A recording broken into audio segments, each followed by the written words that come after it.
Welcome, everybody. My name is Dave Finale, and this is Real Estate Talk TGIF.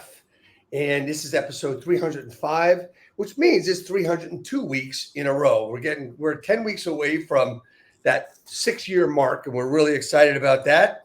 But we're more excited today about having a friend of mine from New Paltz, New York, Lindsay Stevens. Lindsay is the founder of the Stevens Real Estate Group, which is the #1 team in the state of New York, which is really, really cool. Lindsay, thank you so much for coming today. Oh my God, thank you. Anything for you, Dave. You know that.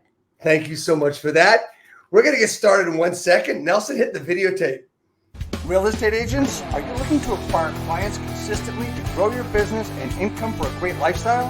Well, this is Dave Finale, and I'm here to bring you the Real Estate Skill Builder broadcast, Real Estate Talk TGIF, brought to you by Real Estate Skill Builder and the Modern Agent team. Hello, everybody. Again, this is Real Estate Talk TGIF, episode 305. 305. I like that number because it equals 8, which is my favorite number. So that's really cool. Perfect. And here we are with Lindsay. Lindsay, you were on once before. Yes, I was. You were on 90 weeks ago, episode 215. And we talked about your story. We talked about things that were going on, what was going on, how you built your business. And I want to talk a lot about that today. But the first question I have before we get started today, Lindsay, is what does TGIF stand for? Thank God it's Friday. You know what? You're so close, but you're not completely correct. It's thank God it's finale. Yes. So here it is, right? So, I want to thank you for coming on and have a discussion about real estate, because the goal of this broadcast, which is brought to you by NJHeroesProgram.com, is all about helping the people in our industry grow their business and what we can do to give back. You've been in the business a while. I've been in the business longer than I even want to remember. And the whole point is to give as much back. And that's the whole point of Real Estate Talk TGIF. So to get started, Lindsay, just tell everybody how you got into this business, because everybody comes from different places. Rarely is there someone that gets out of high school and says, I'm going to go be a real estate agent. Mm-hmm. Talk to me about how you got into this business. Yeah, I mean, I wish I did that. I wish I could go back in time and get out of high school and say I'm going to be a real estate agent. But I didn't do that. I always say I kind of fell into the business by accident. And my journey, I went to school for sports management. I thought my dream was to become Jerry Maguire, like a real, a sports industry professional or agent of some kind. That was my dream. And I did land a pretty awesome job right out of college in New York City, working with professional golf. And it was fun, but I realized really early on, it's a super cutthroat business.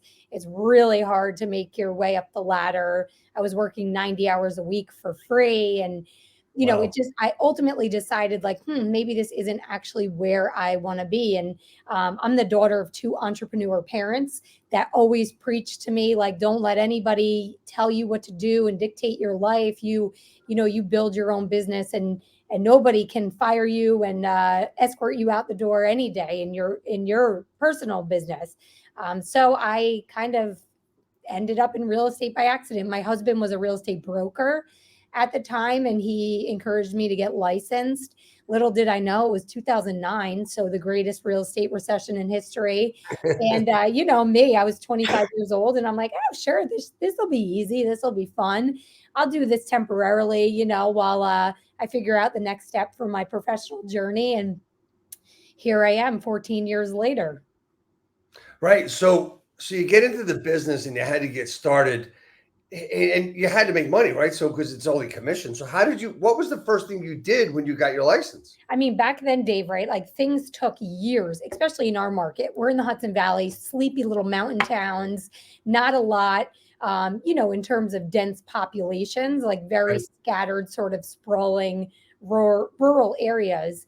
And things were taking 3 years to sell. I mean, my longest listing at the time, we re-signed listing documents 9 times. Oh, so wow. Think about that. And they had the trust and faith in me to keep signing listing documents with me. I think they felt bad for me, but nothing was selling here at the time. So I was doing rentals to make money. And, I still look back on those days of the real true hustle, grassroots, just pounding the pavement, doing anything you could do at the time to make money. And I still have that in my heart. Like, there is nothing too good for me. I'm not too good for any sort of client or a rental, a mobile home, $500,000 home, $1 million home, it all counts. And that's what I teach my teams, right? Like, money is money. It's all green. It all counts. But we're doing a high volume of rentals because where we were, everybody was in default and everybody was in foreclosure and everybody was trying to do short sale situations. And we have a large IBM population where we were, and IBM people were leaving. They were going back to India and they were going to Texas and other places across the country. And they were upside down on their mortgages. So we started identifying that we could really sort of help people out of financial situations and rent their houses out for them, and then also property manage for them. So we built a management company during that recession, which really fed our real estate teams when the economy started to turn. And it was just a good supplemental residual sort of pillar of our business. And the two have worked in tandem over the years. And that's kind of how we survived in 2009, 10, 11. So are you still doing property management now in your business the way it's set up? It's a completely separate business run by a separate entity, but we do. And obviously the management company hires the real estate company, and the real estate company does all of the residential leasing and resale of the management clients. So they really have sort of been able to work really nicely together. Yeah. And one of the things we see a lot, even here, is that, agents get in the business and they start with rentals and they get frustrated with rentals, and they don't know how to take that next step. And basically, I mean, it's sometimes it's just a push. So you start with rentals. How do you transition out of that? Because I have a lot of agents that I work with that do that now. I think you just have to take the leap, right? And I think obviously you need the opportunities. And at the time, I didn't have the opportunities. Like, we didn't have Zillow, Flex, and all these internet lead sources. You wanted business, you had to earn it, like the old school way of earning business. And so I just met everybody I could meet. I was on Craigslist every day, living and breathing on Craigslist, which I don't even think people touch anymore because of all the scams. But, going to functions, getting out in the community, going to chamber events, like, I'll do anything. I'll work for free. Let me show you what I can do. Let me earn your trust. And then will you refer me to clients and friends and family? And I really, truly, I'm a hustler at heart. And, Sure. and that's what I did. And I think people they didn't see that part of me and the growth of the company. So it's hard for them to wrap their heads around it.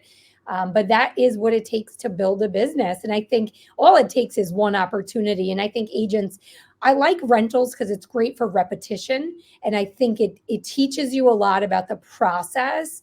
But I think you have to just be okay to fail forward in buyer representation and seller representation. And if you're on a team like yours or mine, we mitigate a lot of that failure and mistakes. But I think you just have to be comfortable with the fact that, you learn through doing. And if you have an opportunity, take it and lean on the people around you to teach you, but go for it. That's all it is. But you know what? One of the things that I see all the time is that people come in and say, Dave, how am I going to build my business? How am I to get this? Do you have leads for me? Yes. And it's like, okay, so do I have leads for you? That's a really good question. Let me ask you a question. How many people do you know? Right? People want to get leads and they want to chase that shiny object. That's it. Yeah. More leads. And the reality is they're not nurturing any of the leads. Well, that's the thing. If they don't really have a lead problem, if they're getting leads from their broker or from their team leader or whoever it is, they really don't have a lead problem. They got a conversion problem. And it's something that we have to learn. So when we talk about building a business, we have to build habits, right? So is there an easy way to build a habit, Lindsay? Repetition, over and over, doing it over the same boring thing over and over and over again. I believe that is really, truly the way to build a habit. And I think people don't build habits in their personal life and in their business because it gets boring and they're like, you know what? I think I'm going to try something else. I'm going to do something different. even when they start becoming successful, right? You've seen it. I see it. When my agents start getting successful, they're like, oh, I think I'm going to do X, Y, and Z differently. And Dan Beer actually just wrote something so awesome the other day. It was like, when would you ever find success in something and then think, oh, I should change it or change what I'm doing now? Yes. And Yeah. just staying consistent. That's it. That's all it is. I mean, that consistent, boring activities every single day. Yeah, it reminds me of a mutual friend of ours, John Cheplack, who said, one of the things that he saw in a lot of brokers, such as Dan and others, is that you got to a certain point and then you started doing other things. And you're saying, okay, so maybe we need to reinvent our business, or maybe we need to break it all down, start all over again. And the question should always come up, well, what got you to where you started changing shit? Right. And that's the kind of thing that's always going to work. It's the habit forming that you did to work with your sphere of influence, to build your database, right? Which is what I work on every day with agents, is building that database. Is there ever a time you can stop doing that building, Lindsay? I don't think you can. I mean, real estate is the type of business that like you always have to be nurturing opportunities. And I think you said habits, and I think relationships. I think like relationship building is a lost art and a lost skill in this industry, because everybody's chasing the next quickest, fastest way to make a commission check. And they forget to just lean into relationships. And, I always say, in the world of sprinters, be a marathon runner. Like it is the long, slow, steady, just loving on people, loving on your database, not pressuring people. And if you do that, when people are ready, they'll always think of you because you've stayed in front of them. So I think habits, right? Making your dials, prospecting, following up, and also just loving people, truly loving people, selflessly loving people. Truly. You it's funny, you just used two examples, two things. One is marathon runner and one is sprinter. You are a marathon runner, and I just pulled a muscle sprinting today. So well, you should see, this is why you shouldn't sprint. That's why I tell people, don't sprint. It's the long, slow I call it LSD. It's the long, slow distance. The long, slow distance. So here's the thing, right? So I'm working with a bunch of agents, and I want everybody to listen to this, because it's a matter of building habits and building relationships. The relationship doesn't happen with one call. It's just like the repair of my pulled muscle is not going to happen in just 30 seconds or 30 minutes because I want to run tomorrow, or I want to play golf tomorrow, whatever I want to do. It's not going to do it because I want it to. It's going to take days. It's going to take time. Just like building a relationship with people. How many people do you know, they go out to dinner first time at a date and they get married? Well, once for me a week, but that's beside the point. Anyway, so but it doesn't happen, right? You've got to gel with that person. You've got to, over time and repetition, you need to build that habit. So the whole thing about habits is, if you make a couple of calls today and you make a couple of calls tomorrow, and so on and so on and so on, that's going to build that relationship and build it up. But if you make a couple calls today and say, shit, you know what? I'm going to go, I'm going to go do something else the next few days. And maybe next week I'll make a couple of calls. Not an impact. No. Nothing's going to happen. And it's also not going to become a habit. Exactly. It's all about building relationships. And, a lot of people have, well, you know what? How can I call people I know all the time? I can't. Well, yes, you can. And the interesting part about that is that, well, what do I say? Well, are you their friend? See, I usually say the sphere of influence. I used to say four things: family, friends, acquaintances, and service people. Now I just added one today. It's family, friends, acquaintances, opportunities, and service people. Because there's always an opportunity in this thing called the phone. There's something in there that we can always use. Okay, so we've talked about habits. We've talked about building relationships, the two most important things in building a business. I saw something this morning that I just absolutely love that you had posted, and I'm going to read it, and I'm going to let you explain it, and I'm going to let you get to it. You probably know what I'm talking about. It is really simple, and I quote Lindsay Stevens: "Your competition isn't other people. Your competition is your procrastination, your negative thoughts, your comfort zone. Compete against that." So what drove you to write that? Is that something that you preach all the time? Is it what you think about all the time? Because it's like, couldn't be more spot on. Leading people is hard, right? I wrote that last night. Leading people is Yes. hard, especially when you're so passionate. Like, I'm so passionate about the success of others. And, it's hard to watch people not step into the best version of themselves when you know that they have such potential. And it's true, right? Like, our competition is truly ourselves. That's just what it comes down to. And are we showing up as the best version of ourselves? Are we procrastinating, right? Are we having negative self-talk?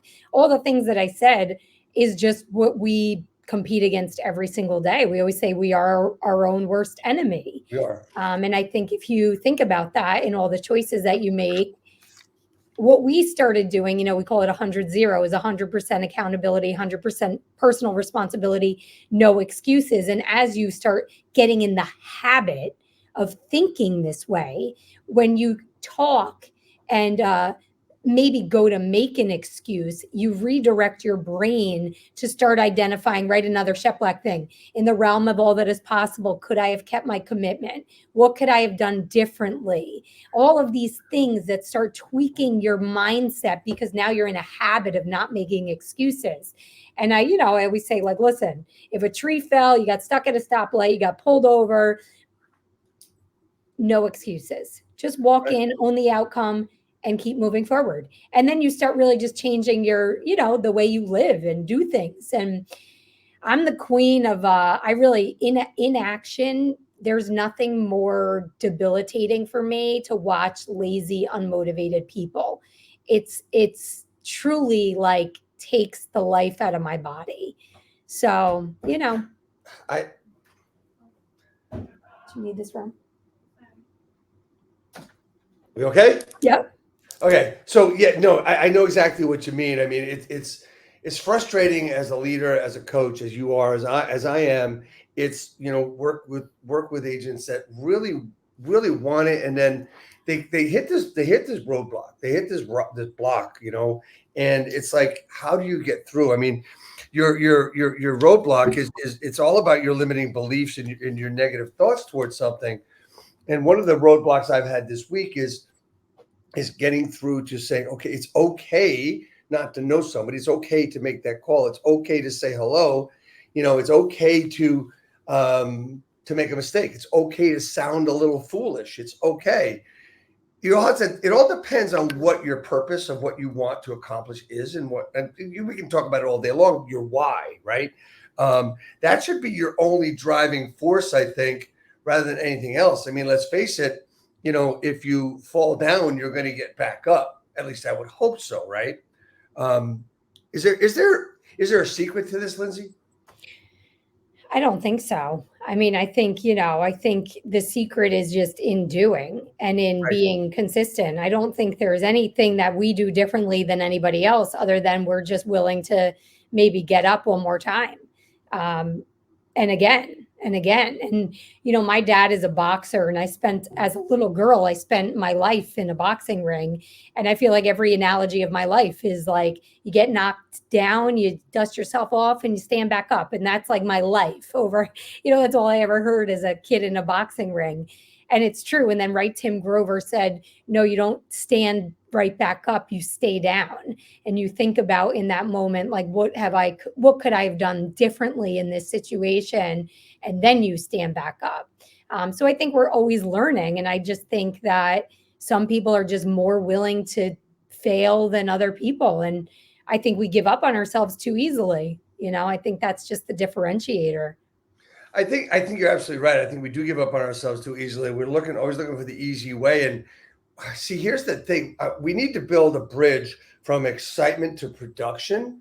And because underneath before you get to the bridge is this disappointment and this frustration, because you thought so much about what you were going to do up here, and you're up at this high level. And then all of a sudden you find out that, holy shit, how do I get across this river to production? And I've got to build a bridge somehow to learn how to do it. So a lot of people see that at the beginning of their business, then they see it in the middle of their business, which I like to call a stuck agent. So, so Lindsay, you've got an agent that comes in, a new agent, or you've got an agent coming over that's a stuck agent. What is the process that you're going to work with them on to get them to move forward? I mean, I think on our team, you have to be coachable. You have to be willing to be held accountable. And you have to just lean into the process. We're really process oriented on our team. We're very adamant about prospecting your database, following up in your database every single day, showing up to scripts. We do scripts and role play every single morning at 9:30.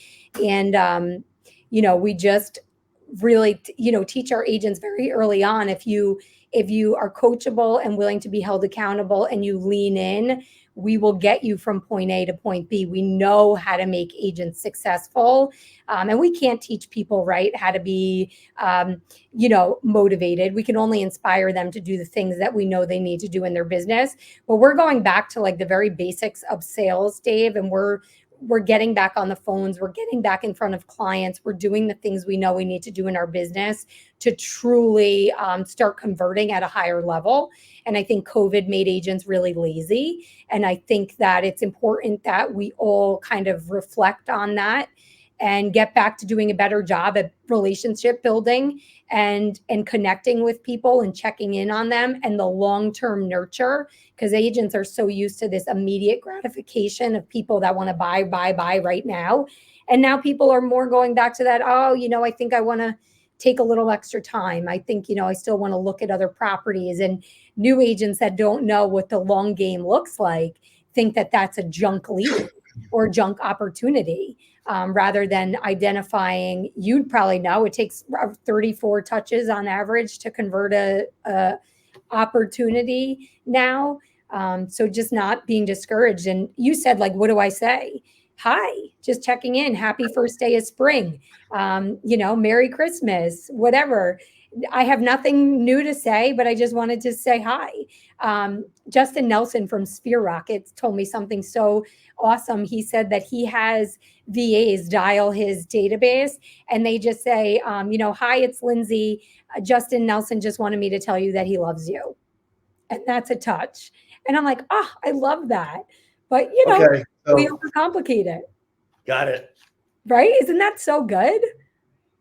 That is excellent. Okay, so I lost my train of thought because you I hit me know. with that. It's When like, he told holy me that shit. too, I was like, that's what are you going to say? I'm like, oh my God, I love Justin Nelson too. Tell him I said hi. Yeah.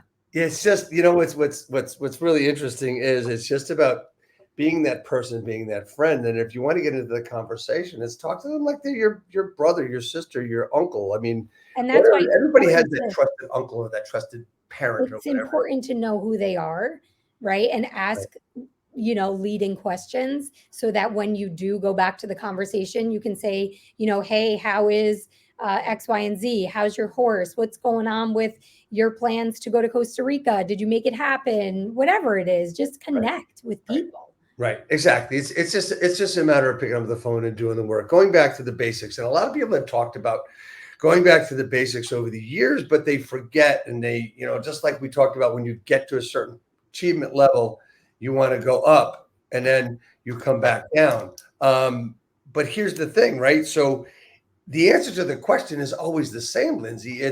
We just got to start working. We just got to start doing this. I mean, we can't do anything about deals falling apart. You talk about, getting people back to basics. I remember back in 04, 05, where agents became order takers. And guess what? In 20 and 21, if you had a client, you were an order taker. You didn't sell anything. You didn't have to have foundations of a unique service proposition. You didn't have to have value because you just had to have a license, a car, and probably a lockbox key. Yeah. Right? And that's what got you in. So now it's time to really learn what you do. And now we've got these crazy changes going on. And one of the most important things I hear from people is value. You've got to be able to show your value. And I am talking about the lawsuit that may or may not change our industry. I'm not sure. We don't know what everything's going to happen. But, one of the things I do know that it's not going to change the industry to someone that's really good at what they do and that they've learned their craft, right? What is going on in your market as far as this issue is concerned? Yeah, I mean, I think, I actually spoke on a panel this past week in DC, and I said, there's a lot of fear in the market. And fear to me is false evidence appearing real. That's what I tell people. And I think that when you lead from the front and you lead from the trenches and you're not willing, right, like we talked about, to fail and take risks, change is not as scary. For me, I think the change is good. I think the change is going to level up the industry. I think the change is going to shake out the pros from the amateurs. But I think in order to be prepared for change, you have to be practicing. And that's why we're so big on scripting and role playing and objection handling. And, we've been going through the buyer process and presentation for months now, so that every agent on the team can articulate the value the same way, what the team does, how we're different, what we offer. And maybe it'll change and maybe it won't, but either way, we're better. So I think just being prepared and not being naive to the fact that anything could change anytime, not just our industry, but, we've lived through COVID. We've lived through the greatest real estate recession in history. I mean, you lived through upturns, downturns, all around turns. And one constant in anything in life is change. So I think that agents need to get better, but I think agents have needed to get better for 15 years that I've been in the business. So I just think however we can collectively raise the bar together, we're going to have to do that. Yeah, we absolutely do it. And that leads me to a post I made a couple of weeks ago. The post was, seller says, I'm not paying a buyer's commission. Go. Had 138 comments from real estate agents. And interestingly enough, what I saw were people that, the majority were people that really need to change their business. Because we got this, there's this thing out there, I call it keyboard warriors. Oh yeah, they're ninjas. Right. Well, they think they're going to say all these stuff, but honestly, they don't have the guts to say what they're saying they're going to say. And, we're going to say, well, I work for this and I work for that. And then in the middle of the entire comment stream was a comment that says, be careful about what you're saying about numbers and percentage rates and commissions. Yeah. It will get you in trouble. Yeah. The author of that comment was Charles Oppler. Charlie Oppler, friend of mine, former NAR president, in my market, good friend. And just, you got to be careful of what you're saying and how you're saying it. Of course. But there's a lot of people out there that want to be able to flex their muscles that they haven't built yet. And listen, I'm not naive to the fact that I do believe there will be sellers that we will deal with that will be adamant about the fact that they are not paying compensation. And, unfortunately, we're going to deal with that. The reality of it is, and, I talked to you briefly about this, the case study that was presented to me at that event in DC, which was in a very fast moving seller's market. They studied these similar houses in a similar neighborhood, that the 3 houses that offered compensation went into multiple offer bidding war, escalated above asking. The one that did not offer compensation ended up sitting for 30 days. They ended up having to do a price reduction. So what they were showing is, obviously, our agent's going to be unwilling maybe to show properties that do not have compensation, perhaps, but buyers also are going to say, which of these properties don't I have to pay on? I'd like to see those first, right? And so I think it's just going to happen that buyers are not going to want to pay, perhaps out of pocket. And, ultimately the seller might lose. I think we can but I've always said this, Dave, to sellers. Yes. I can net you more money. Let's take the commission out of the equation. Let's focus on what you want to net, and then let me 2x that number or whatever it is, right? let me offset the commission by netting you more money. That's always been my goal, and netting you more than you even are anticipating by stellar marketing and advertising and floor plans and walkthroughs and all these things we do, and retargeting campaigns and internet-based things, all of these things that offer value. Because I'm so sick of hearing, well, I'm a master negotiator, or I'm, whatever people think they are. I think in this industry, you're going to have something and offer something that nobody else has.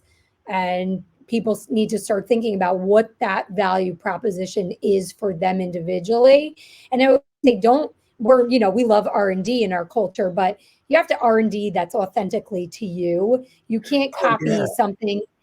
People just copy things. Oh, this is my mission statement. This is my core values, but they're not yours. Therefore, like you can't articulate them in a way that feels authentic to you. So just be careful about who you say you are and how you project yourself to be, and be yourself, but really focus on what your value proposition is leading into a potential change in July. There's a couple of points I want to make here, what you just said. Number one, the most important thing you just said in the last few minutes is that nothing's going to change. And what I mean by that is you always had to show value. You always had to do whatever you could for your client at the time. The other thing I wanted to say along with that is you just gave every agent that watches this the easy script for a for sale by owner, right? I'm concerned about netting you more money. Let's not worry about the commission. When's a good time for us to get together? There's your script. That's it. And sure, you could do, different, I've seen different commission plans for different scenarios. And I say, just keep it simple, right? Here's what the data is showing us. The data is showing us that you want to move to Florida to be closer to your grandkids. That's your motivator. Let me help you achieve that goal. And then in between that, let me also help you net more money, take care of the commission so it's not a burden to you. We'll offset that by how we list and how we price and the multiple offers and all these things, and redirect them. The more eyeballs you get on the property, the more people you get in the door, the higher your chances are to going into an escalating offer situation. That's the goal. And if they're adamant that, no, I'm not, well, I guess, with the change of the industry, then we're going to have to just listen to what the client's telling us. This is where I think our mindset of collaboration and, contribution is going to really pay off, because I've always been the agent that's been kind to every agent, that works with every agent. We can't say the same about all the agents in our business, right? But I think in order for us to do better business together, we're really going to have to work closely together moving forward. And it's just going to be the way to get deals done. Like, some buyers are going to have to pay, some are not. And we just work together at the highest level to achieve the goal of both clients and make it happen.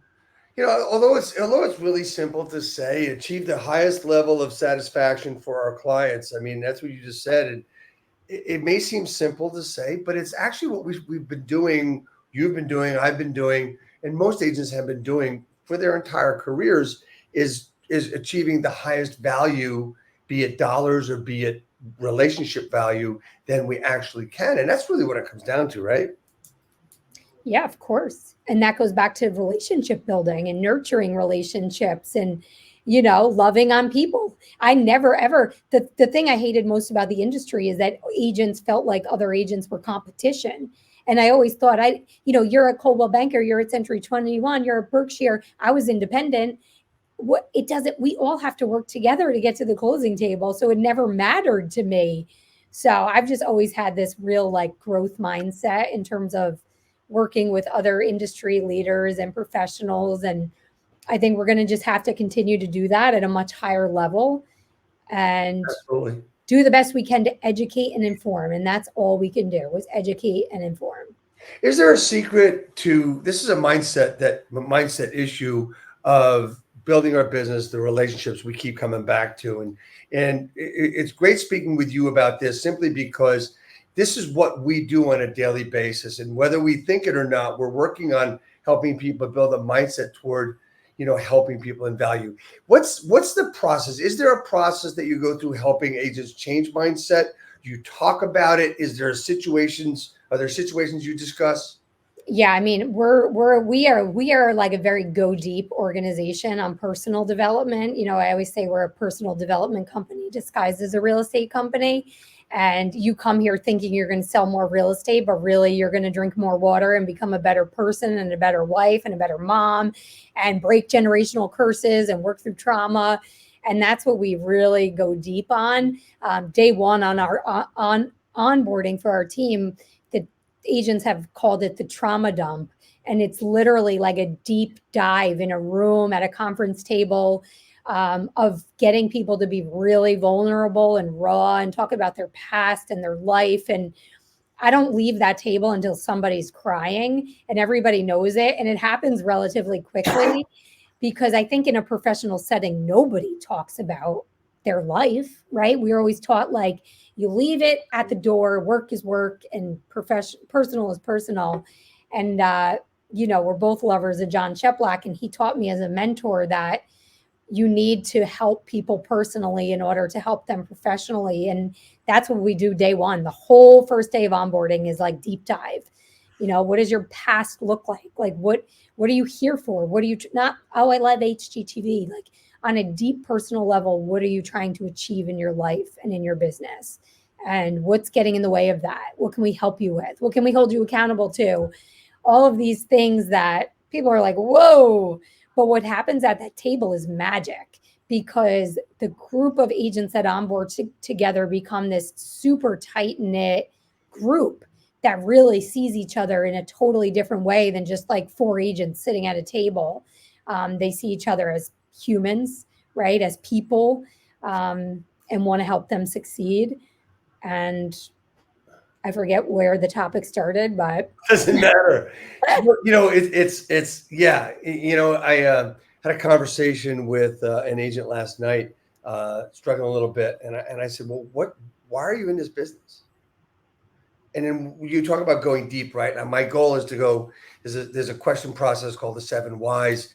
Talked about Dean Graziosi in his Millionaire Mindset book, which he got from Joe Stumpf. Yeah, I'm doing a lot of name dropping here, but all guys. Yeah, good. People need it.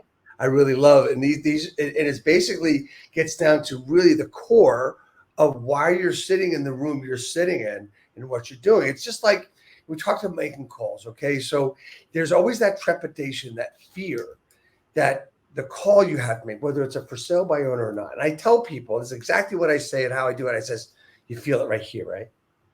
You feel it right here. You want to make that call. You don't want to make that call. You feel the anxiety right in here. And if you can just get through that anxiety, just to dial that call, pick up that 700 and do it again, and do it again. And Dave, I still get that anxiety when the phone starts ringing. I'm like, oh, and then and then I get the voicemail, and I'm like, oh, voicemail, But then I'm like, oh no, screw it. You do it again, and you do it again, and you do it again, and then the first call I made yesterday, because we do a Thursday call day on our team, and you better believe I'm dialing with them. Because I don't expect them to do anything I'm not willing to do.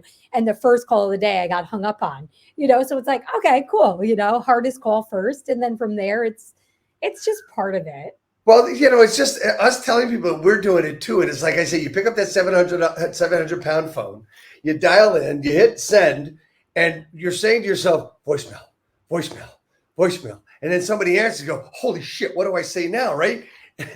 But once you do it, you get started with it. I'm about to go back to, once we finish here, I'm going to go back into a group of agents I'm working with this week, and I'm going to make personal commitments to know about calls I'm going to make about building my organization.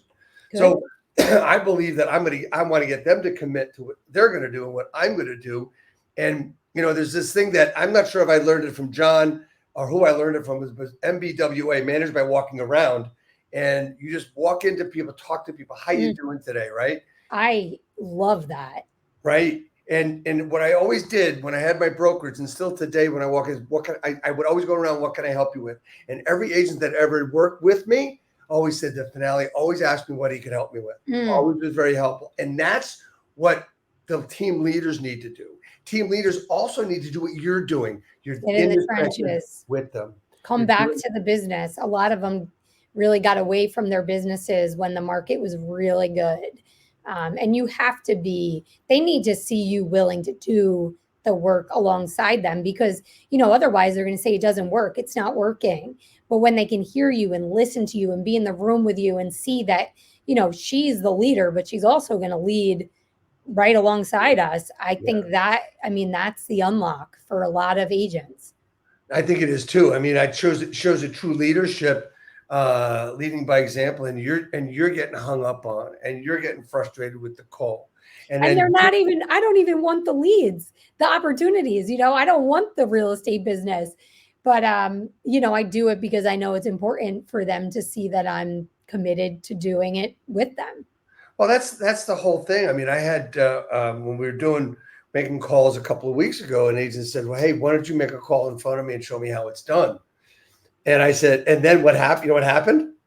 I got the anxiety, right? Of course, because now you're being watched, and you Right. gotta perform, and it's the first dial. It's just what it is. Right. I did. Yeah, I did it. It was a successful call. I mean, the guy had already sold, but it was a successful conversation, rapport building, the whole thing. And that's what I think everybody needs to do. We've gone on. We talk about agent development, which is really important. And I hope a lot more agents kind of decide to show what their value really is. And if they don't know what their value is, they should learn what the value of their company is, what their own value is, what the value of their team is, because there's a lot of value here. Or why would you be doing it, right? What's the best thing that you could say to people right now that really want to grow their business in this time of, some people might call it uncertainty? What do they got to know? What's the most important thing? Yeah, I mean, I think you need to, really go back to the basics. Like what we do, and I think every agent should do this, especially new agents, is we make every agent come up with a list of 100 people that they know, and we put them in a spreadsheet, and that's their SOI list. And something else we got in the habit of doing is on day 3 of our onboarding, they're in the dialing pond, and they're making 100 calls. So we're very early on now getting agents in the habit of dialing and touching and calling, which, is what we need to be doing as agents. So make sure everybody in your life knows who you are and that you are in the real estate business. Bruce and I call it jab, jab, jab, right hook, right? Give, ask, offer value. Hey, have you heard what's happening in the industry? Are you interested in knowing what your home is worth? And here's the other lost art form: practice. Would you be willing to let me come by and do a market analysis for you, or practice my buyer consultation for you? Come up with a CMA. Can I use you as an example for my business? And just like work for free. Just get the experience, get the reps in. But I think that like your SOI list is important. Yes. Touching them. Social media, we can't avoid it. I mean, you have to be out in front of people. Get in the habit of the chamber events. I think these are easy ways that are free. It's like sweat equity. Go to networking events, get out in your community, meet local business owners, and every day just doing the same thing, which the 2 things that we believe in our business is prospecting and follow-up. Those are like non-negotiables in your business every single day. And you said the what was it? MW, managed by walking around, MBWA. And so I've lived my life like that. Right. Like I hold the door for people. I talk to people at the coffee counter. I let everybody know, not in a sales pitchy way, but like, what brings you to the area? Are you local? Oh, cool. You like to rock climb? So do I. I own a real estate company here. We deal with a lot of rock climbers in the area. Like I'm always just talking to people. The other thing I do, it's like my signature. If I see people taking a selfie, I always say, hey, can I take that picture for you? Yes. So I love doing that. Like, I just went to watch a half marathon in New York City, and I take pictures of strangers, and then I capture these moments that like they don't even know are happening. And there was this dad that was crying when he saw his 3 kids and his wife. And it's this picture of the skyline in the background, and he was hugging his wife. And I took it. And then I go up to them and I'm like, I promise I'm not weird. Like I own a real estate company, but I took this unbelievable picture of you. I have to share it. And I texted to them, and they ended up being sellers of a house in the Hudson Valley. And like, I don't do it for that reason, but I do it because I know the more you talk to people, the more chances you are of meeting future clients and friends and people that I think, like, I believe every person you meet is a teacher. And maybe they won't be a real estate client, but that's okay. And what can you learn from them? Exactly. I mean that's such a great story. I mean, I've done the same thing. I've never gotten business from it, but but that's like such a great example of just being that person there and helping out a perfect stranger. Yeah, okay, it's taking a picture. Is it a big deal? No, it's not. But it's something. It's something that shows that you have a real heart and you're a good person. People are going to be, wow, that was nice. There are also the people you go up and say, in my area, you say, can I take your pictures? Nope, that's okay. And that's okay too, right? It's like that in buying and selling representation. I'm not ready. But I tell my team, what do you do when when you walk into a store and they say, how can I help you? You say, no, I'm just looking. And I'm like, you know exactly what you're looking for, what you're there for. Why don't you just take the help? It's just, sales reluctance, and you just have to be willing to just keep rolling with the punches. Absolutely. Hey, Lindsay, I want to thank you so much for your time today. You've done a great thing of what you're doing now, and I'm not going to go into it, but I want to thank you so much for going out of your way to be here today. And I really appreciate that. Appreciate you. I absolutely love you, Dave. You're such a rock star for our industry. So thank you so much. For your I time. want to remind everybody that we'll be back again next week with another episode, and we have another good friend of mine, Haas Pratt, coming on to talk about the listing boss and just going out there and doing it. He's going to be really cool. He's a really great guy. Lindsay, I got two more things for you. One is, how can I help you grow your business? Just keep doing what you're doing, right? Putting content out, sharing things with the industry, being you. I mean, you've been a giver of the business forever. I remember meeting you like 4 years ago, and you're always just giving back to the agent community. So just continue doing that. Thanks so much. And to end this broadcast, as we end most broadcasts, the hat. You're getting a special edition for your hat. We're going to send that out to you. We got a couple more we got to send out. Thank you so much. Thank you. God bless you. God bless your family. Thank you. Your whole team. I can't wait to see you again. I know we'll see each other soon. One way or the other, we'll see each other. Definitely. But anyway, thank you so much. Just stay up for a second as we end out. We got Haas Pratt coming next week. Thank you so much. Hit the videotape. Hey.